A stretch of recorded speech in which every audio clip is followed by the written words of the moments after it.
जनता party के प्रदेश अध्यक्ष doctor Satish Poonia ने केंद्रीय गृह मंत्रालय द्वारा लॉकडाउन के दौरान विभिन्न राज्यों में फंसे मजदूरों, छात्रों और पर्यटकों को उनके घर तक जाने की छूट दी गई है।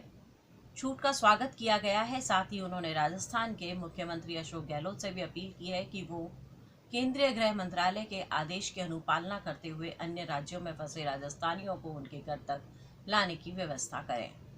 पूनिया ने कहा कि अब राज्य इसके लिए नोडल ऑफिसर तय करेंगे, जो आपसी सहमति से लाने से ले जाने से का प्रोटोकॉल भी तय करेंगे। और बहुत सारे राजस्थानी प्रवासी दूसरे राज्यों में फंसे थे और दूसरे राज्यों के लोग राजस्थान में भी फंसे हुए हैं।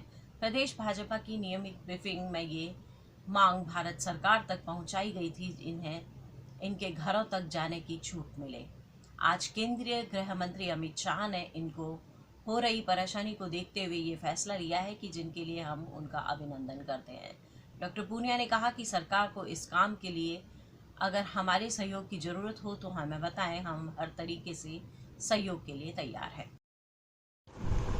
कोरोना की जंग हर कोई लड़ रहा है, लेकिन प्रदेश का एक बड़ा महत्वपूर्ण, केवल प्रदेश का नहीं देश का एक ऐसा मुद्दा था कि जिसके लिए बहुत चिंता थी और उसके लिए कोई ठोस कार्य योजना बने, इस बात की फिक्र सभी को थी।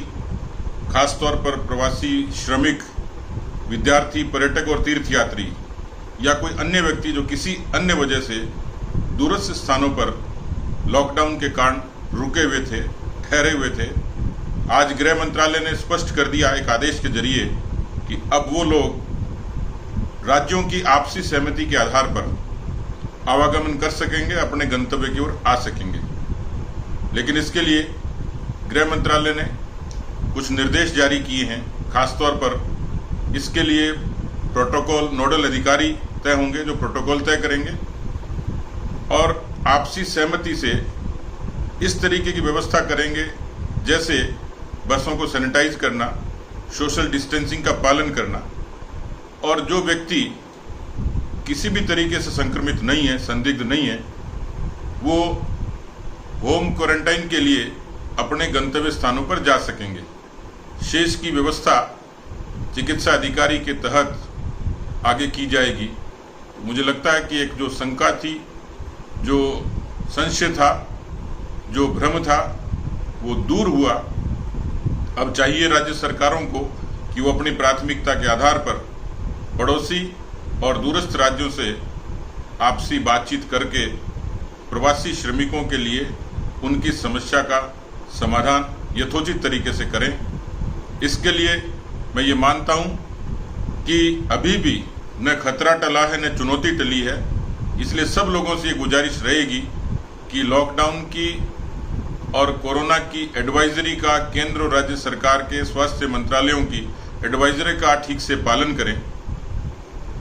साथ ही साथ मैं राजनीतिक और सामाजिक कार्यकर्ताओं से भी निवेदन करूंगा कि इस काम के लिए अधिकारी, कर्मचारी और सरकारों का सहयोग करें और तमाम वो लोग जो अपने इच्छुक स्थानों पर आना चाह रहे हैं उनको भी बिना किसी भ्रम के, बिना किसी घबराहट और बेचैनी के, बिना किसी भगदड़ के, बिना किसी बहुत जल्दबाजी के उनको निश्चित रूप से सहयोग करना चाहिए, ताकि हम सब लोग ये व्यवस्थाएं ठीक तरीके से कर पाएं।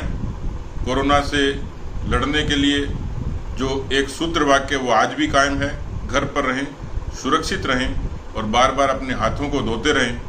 मैं ये मानता हूं कि जिस तरीके से भारत की सरकार ने लॉकडाउन सहित अन्य उपायों के जरिए इस कोरोना के संक्रमण को रोकने का काम किया है, उसकी सराहना संयुक्त राष्ट्र संघ और विश्व स्वास्थ्य संगठन ने समय समय पर करी है। माननीय प्रधानमंत्री नरेंद्र मोदी जी के सक्षम नेतृत्व और उनके साथ केंद्रीय गृह मंत्री माननीय अमित शाह जी, जिन्होंने कदम से कदम मिलाकर, कंधे से कंधा मिलाकर प्रधानमंत्री जी के साथ इस वैश्विक महामारी से भारत को निपटने में सहयोग किया, और आज के इस निर्णय में खासतौर पर इन दोनों का महत्वपूर्ण योगदान है। मैं प्रदेश भारतीय जनता पार्टी की तरफ से इनका आभार व्यक्त करता हूं, अभिनंदन करता हूं। धन्यवाद।